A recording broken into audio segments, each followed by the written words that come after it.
Welcome to Journey to Joy Live, a podcast to promote wellness, resilience, and inspire joy.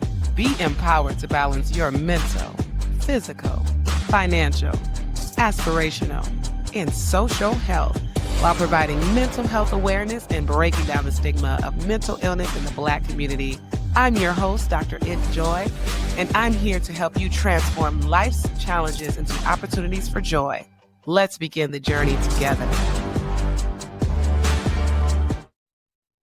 Hello, everyone. Welcome to episode 156. Vacation burnout is real because guess what? Parenting doesn't take PTO. So, my friends, check on your friends who decide to bring their children on vacation because we are not okay. No, we are not okay. And I never even thought vacation burnout was a thing. Like, I thought vacation is over here with the joy and the happiness and the self-care, and that burnout is over here with the stress and the depression. I never thought they could cross. What is vacation burnout? I mean, people talk about all the time, you need a vacation from the vacation, but that's because you're like so tired and you've been doing a lot of fun things, and then you just need a vacation after to relax.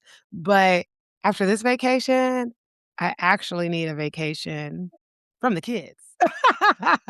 So last episode, I was talking about how excited I was to pre-record that episode because we were going to on our way to drive 11 hours to Miami with our kids. I have a 3, 5, and 14-year-old.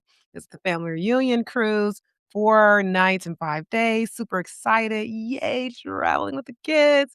Because it seems that my husband and I are a little bit addicted to cruises now. And this is our 5th cruise total. Our first cruise was 2 years ago, and we just, like, fell in love after that. And then we decided to book the family reunion cruise, like, a year ago. This has been planned a whole year ago.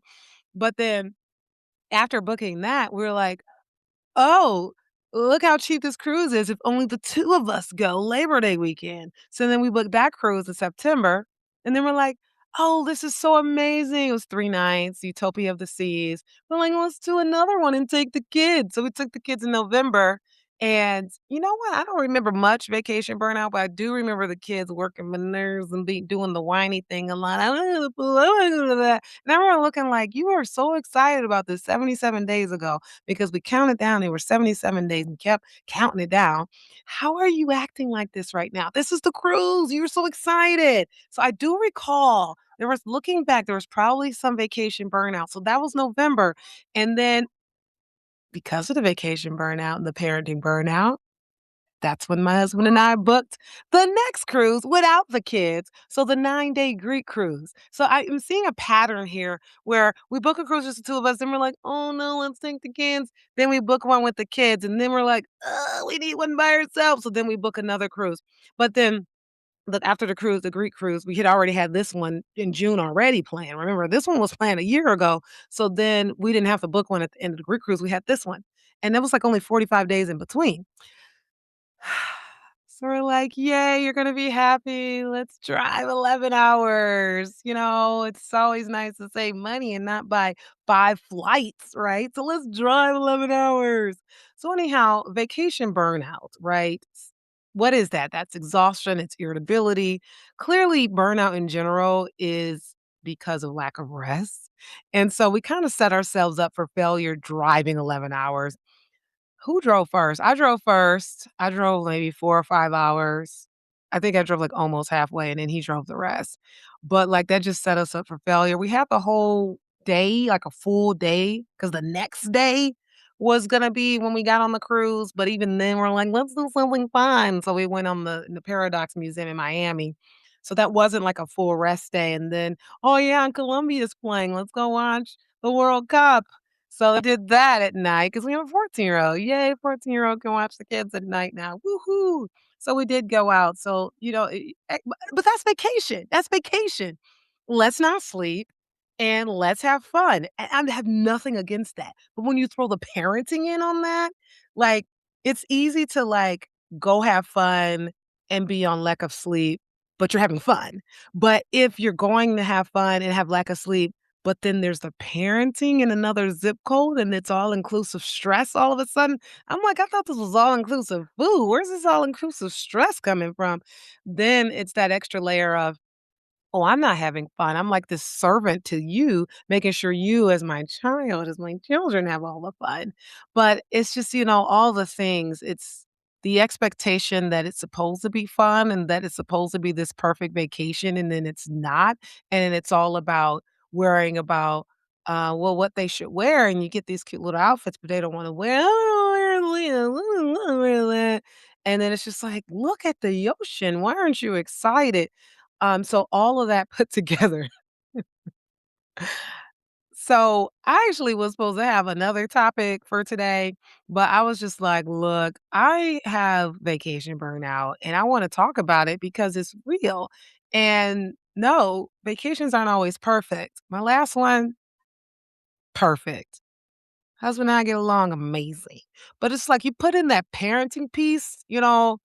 I have to say parenting stress is one of our major marital stresses. I've said that before. So it's just like, oh my goodness. But yeah, that vacation burnout is obviously exhaustion that happens when the demands of the travel, the planning, the caregiving, and disrupted routines just outweigh the restorative benefits of the actual trip. You don't have your routine. I work out every day. I'm always doing something active. I have my self-care routine. I mean, it's almost like you need a self-care routine that's specific to a vacation, but of course, vacation is unpredictable. You don't know when you're gonna be able to get it in. And, I did make sure I got in some good working out beforehand so that I didn't really felt like I needed it.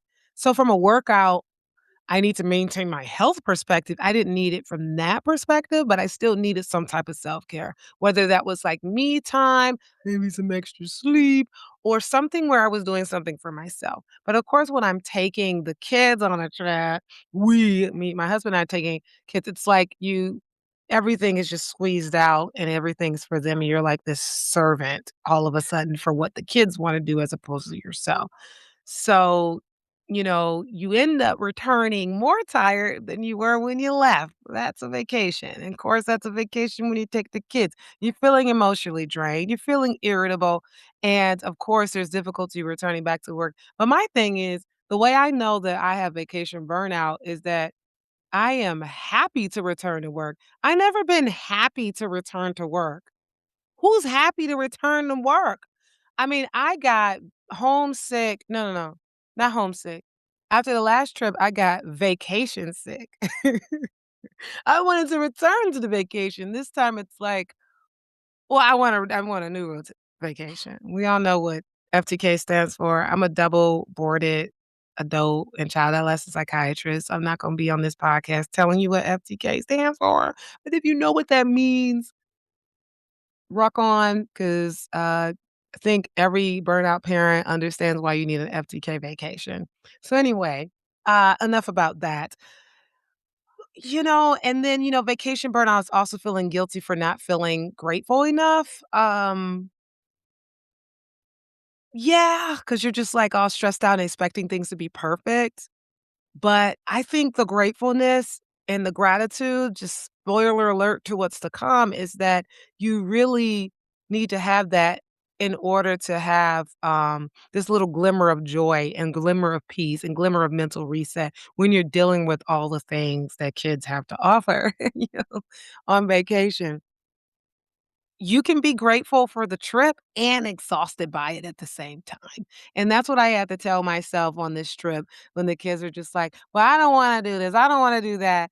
And we always ate at the main dining room, which is like I mean, it's fancy, right? But I especially see why a five-year-old will call it fancy. And so we ate there every night. Because 'cause let's get real, we're not gonna be at the exclusive restaurants that you pay extra for. Because again, we're taking our kids here. We did that when it's just me and my husband, but when the kids are here, nah, we going to the main dining. So then I call him my bougie son, or to when I'm talking to my sister or my friends, I say, "Yo, bougie nephew."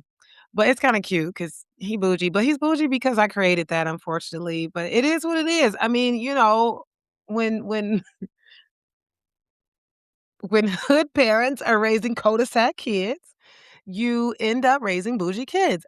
You wanna give them what you couldn't have. I mean, thank you, mom. We did travel a lot, so I really don't include myself. I don't think I was hood. I did grow up in Detroit, but my point is that I really do feel like I'm trying to give them a life way more than what I did experience. I did experience a good life, good childhood, but I'm giving them way more. So anyway, my bougie child talking about, "I don't wanna eat in the fancy restaurant again." I'm like, "Excuse me? Oh, you getting bored of the fancy restaurant?" Or he just walks around the cruise like, "Oh, this looks similar to the other cruise." And we did have an aqua suite on the last cruise that we took them on, and, it was just beautiful, wraparound balcony, and you can literally look down and see the aqua show in the Utopia of the Seas. So it's like every night we come back and we see a whole show. We don't even have to go down there and sit with the people. I'm not gonna say peasants. If I say that, it's a joke. Literally, I don't look down on people, but it's just funny to say that. But anyhow, you where is my trying to charge my computer here? Okay. So, so then I tell him this past cruise, we're gonna watch a show because they said it's the orchestra, it's gonna be playing Earth, Wind and Fire and Stevie Wonder. He's like, "Oh, we're gonna see a show?" Well, he's excited. He's an artist. He calls himself an artist right now. So he's just like, "Yeah, let's see a show." So it turns out it's not a show like in a with acrobats. Obviously, I knew that, but I thought it would be in a theater. But it was a show like just in the main foyer, the main hallway where everyone gathers, and they're just like right there playing music. And I'm like, "Okay, this is cool. It's not what I expected, but it's cool." My five-year-old's like, "Wait, is this the show?" I'm like, "Yeah, it's the show." Starts to stomp his feet. "I don't want this show." I'm like, "Sorry, son, not everything is an Aqua show." I look back and I laugh because it is funny, it really is, but you have to laugh at your misery, but it's just like in the moment when he's just throwing a fit and literally stumping, that the music that is playing is not what he expected a full-on show with acrobats, it's just like, "Bro, how many other five-year-olds are on a cruise like this and you are?" That's when you just take a deep breath because you just have to. And I did post a reel because, like, I'm just like, "Look, I'm gonna have fun. I'm gonna experience joy despite your grumpiness. And hey, you can still have fun and be exhausted because you have fun. But some of these moments, I was exhausted because they were draining me. So anyhow, I hope you understand what vacation burnout is. That's what it is, and it is real. We don't talk about that. We post all the colorful, amazing pictures, but we're not posting the sad pictures or maybe some tears or some exhaustion or sweats or arguments that happen. Let's be real. That happens on vacation just like it happens in other times. But I know for my vacations, those things happen when I bring the kids. But yes, this is why you need trips with just you also, but with your spouse. People say all the time, "Well, why don't you take the kids?" Well, you need marital care just like you need self-care. And I mean, that's just it. I mean, it really is difficult to connect with your spouse when you're too busy trying to referee the kids. Like, there was a moment where we took some pictures, they have cameras, people photographers taking pictures, and they said, "Look at your husband," and I looked at him, I was like, feel like I haven't looked at you all day. I've been chasing down these kids. It's like you don't get to connect with your spouse because you're too busy running around the kids. Or you say, okay, it's Father's Day weekend, husband. Why don't you go do that by yourself? And then I'll take on the kids, service to all mankind. And I'll, be with the kids at the pool for 3 hours straight, which I was actually fine with that because they're happy. I'm happy. He's happy because he's over there doing his thing. But then guess what? We're not together. We're not connecting. So that's another thing about bringing the kids on vacation and not really, being able to relax. But yeah, it takes a lot of mental resetting, a lot of gratitude to be able to say, "Oh, I'm grateful to be able to take these kids. They're gonna remember this one day." And hopefully I can instill some gratitude in them and some appreciativeness to them as well. So why family vacations can feel like more work than anything. I mean, there's the beforehand, right? There's that mental load that just never leaves. Before the trip, you're booking the flights, And for this one, we wasn't booking no flights, so that took out the stress. Because if we're driving, we get to just pack everything into the car we want, so that was great. I was taking stuff for the family reunion, like the shirts and the beach bags, so doing, flights would have been more stressful, but you're booking the flights, you gotta get the right itinerary, you gotta get a cheap itinerary, then you gotta pack, and for my family, I pack for myself and the 3 and 5-year-old, the 14-year-old, and the 43-year-old has to pack for themselves. But it's still stressful for me to pack for these little kids, but you know what? Hey, let me give my 5-year-old some credit. He did pack, he packed for himself, like, 4 weeks before the trip. Mommy, it packed. So I opened his bag like a week before the trip. I'm like, all these clothes have been in here for a few weeks. I'm like, "Are these your clothes and Egypt's clothes?" A 3-year-old. He's like, "Yeah, I packed for Egypt too." I'm like, "You are so cute." Granted, they were the wrong clothes. Like they were like sweats and stuff for like a trip that's gonna be 89 degrees.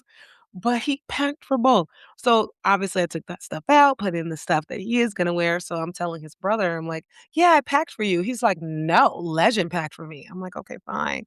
Give him credit. He packed for you." So anyway, there's the stress before the trip. There's the packing, planning the activities. And we don't really plan any much activities in advance. Honestly, some people they stress about that certainty of needing to have the activities planned beforehand. Me, I'm good. But coordinating schedules with other people, that can be stressful too. Because again, this wasn't a trip with just us. It's my sister, my brother-in-law, my extended family, my mom, my brother. So honestly, I was so focused on the kids that I couldn't even coordinate with anybody else. I'm just like, you go do your thing. Like there was a time where they took a nap where me and my husband were able to get out. And then there were some times at night where we were able to get out after they were sleeping because the team was in there. But let's face it, when the teen gets older and able to watch the kids, the teen is also old enough to want to do what he wants. Who said that? No one prepared me for that.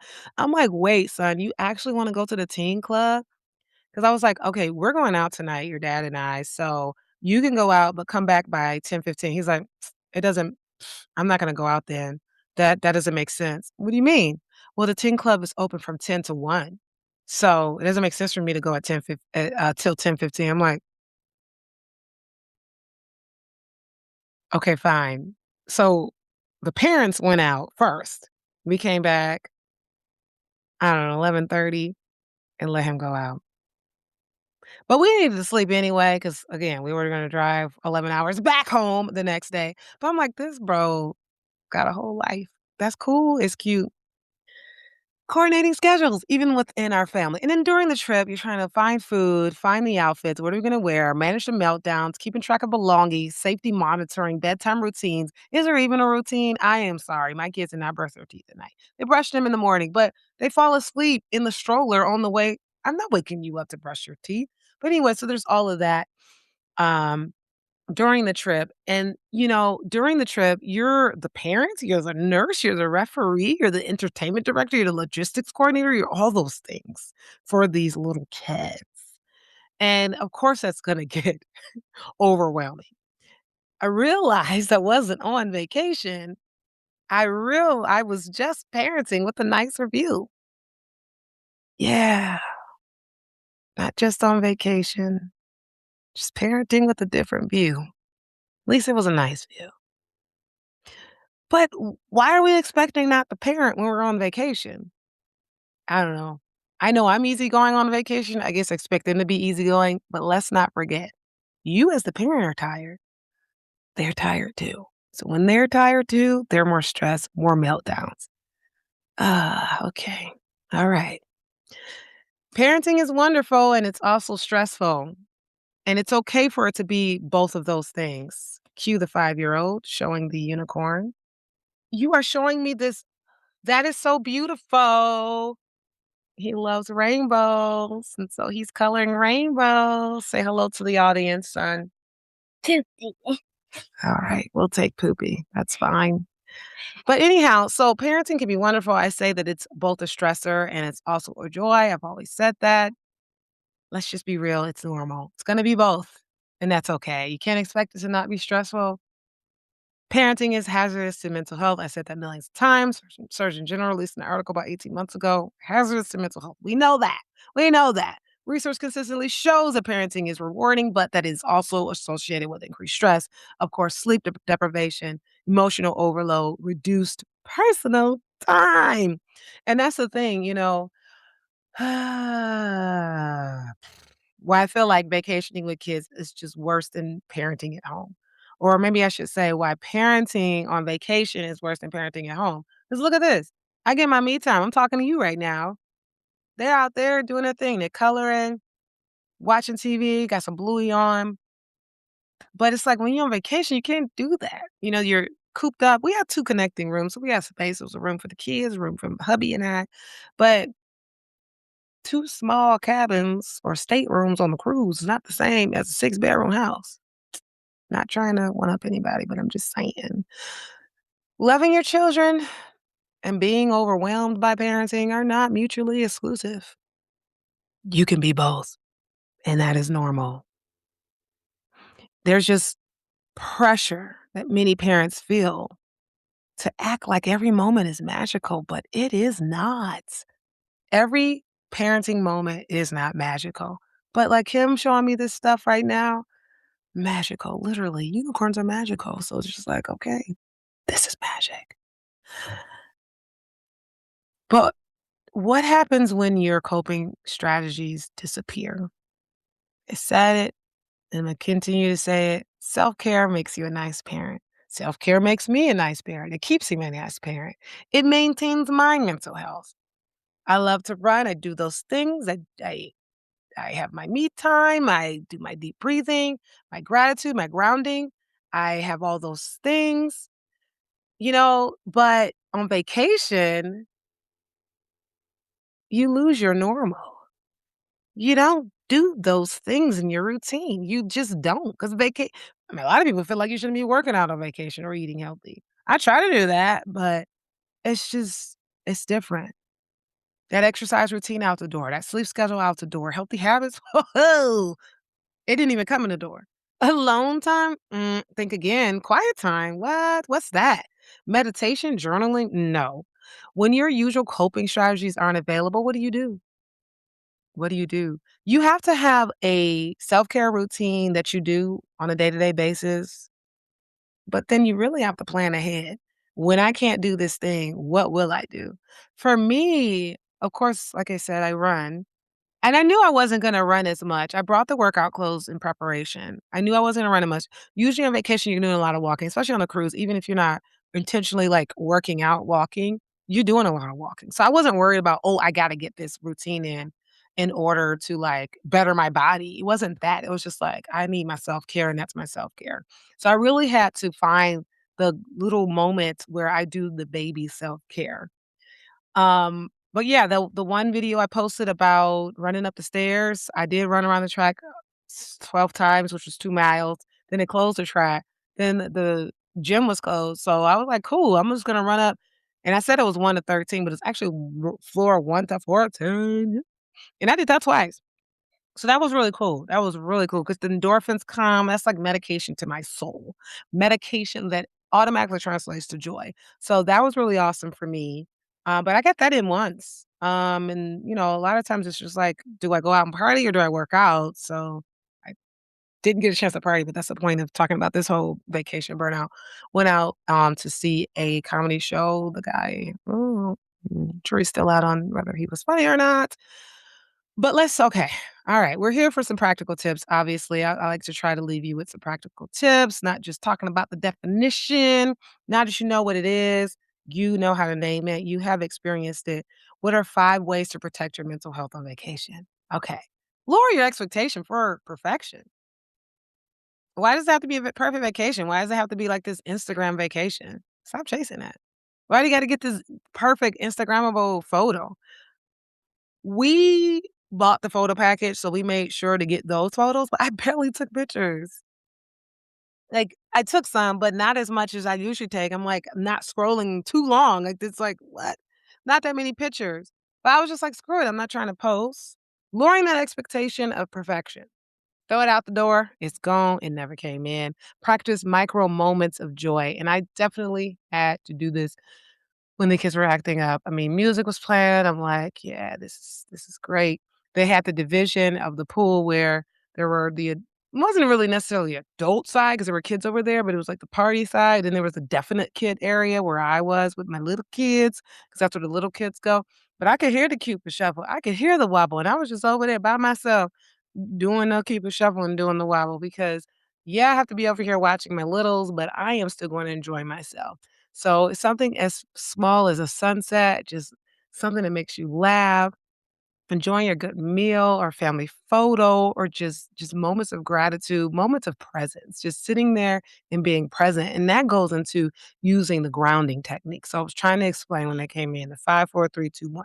So the way the 5, 4, 3, 2, 1 method works is that you're using your five senses. So it doesn't have to be in this order, but it could be what are five things I see in front of me? Four things I can hear right now. Three things I can touch. Two things I can smell. One thing I can taste.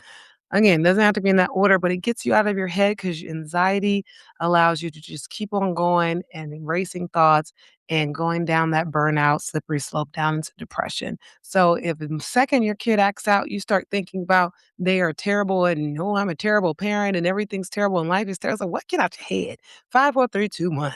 Practice those grounding techniques. Do the deep breathing. The deep breathing kicks you from that anxiety, sympathetic nervous system, fight or flight system back into that relaxation and just mindful observation. I definitely did a lot of that. I mean, mindful observation, the grounding, the deep breathing, those are things you can do in microseconds. You don't have to like get away for an hour because you got to go do that run or 30 minutes to work out.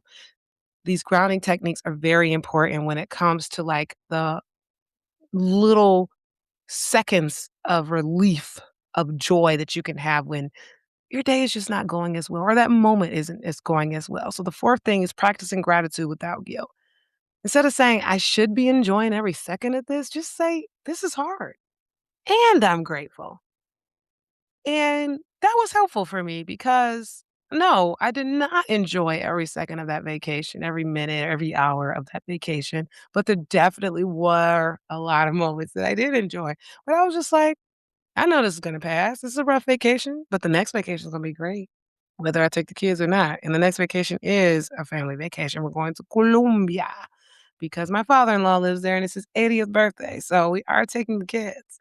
But it's just that those positive affirmations that you give yourself, like, it's gonna be okay. This is just it for now. It's stressful for now. I'll make sure I get some rest. What do I need to do to be a nice parent, to be a patient parent? Last thing is schedule recovery after vacation. A lot of times I don't get a chance to have a day off after vacation. This time I do. And it's really great when you can. Even if it's not the day or a few days after vacation, just plan that immediate recovery at some point soon after the vacation. Don't immediately jump back into full speed. It's just really difficult, especially after a rough vacation where you've had vacation burnout, whether it's because the kids were there or not. But give yourself rest, hydration, sleep, movement, all the things that you need because recovery is part of the vacation. I mean, recovery should be the vacation, vacation should be recovery. But the point of this is that it's not. So the real goal of family vacations should be, you know, connection. Maybe it's not relaxation, but it's connection. So if you at least focus on the connection, then that can help change your perspective and change how the vacation goes. I mean, the things that make a vacation difficult, like if you had a delayed flight, a canceled flight, the tantrum, the lost luggage, kids aren't gonna necessarily remember that, but they're gonna remember the adventure. They're gonna remember they did something, that they learned something, that they saw something new. They're gonna remember the laughs and the family time. They will remember those things. Parenting doesn't take PTO, but your joy doesn't either. I mean, a lot of times we maximize the catastrophes, but we don't realize the joy is there too. You can do both. You can experience exhaustion, but also have joy. Experience anxiety, but then realize peace is just around the corner as if you have your gratitude and practice your self care and grounding and deep breathing. You don't need a perfect vacation to create meaningful memories. Meaningful memories can come about too. Maybe there's some good days, maybe there's some bad days, but then there's also some good days. Sometimes the most healing thing isn't rest, it's just connection.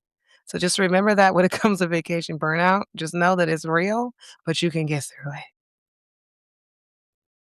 That's all I got to say. Thank you for listening. This has been an Enjoy Life production. If you're in a crisis, don't hesitate. Call, text, or chat 988 for immediate support. Please note, this podcast is for informational purposes only and is not a substitute for professional treatment. If you're looking for therapy or medication management through Enjoy Life, visit www.drenjoylife.com to request a consultation.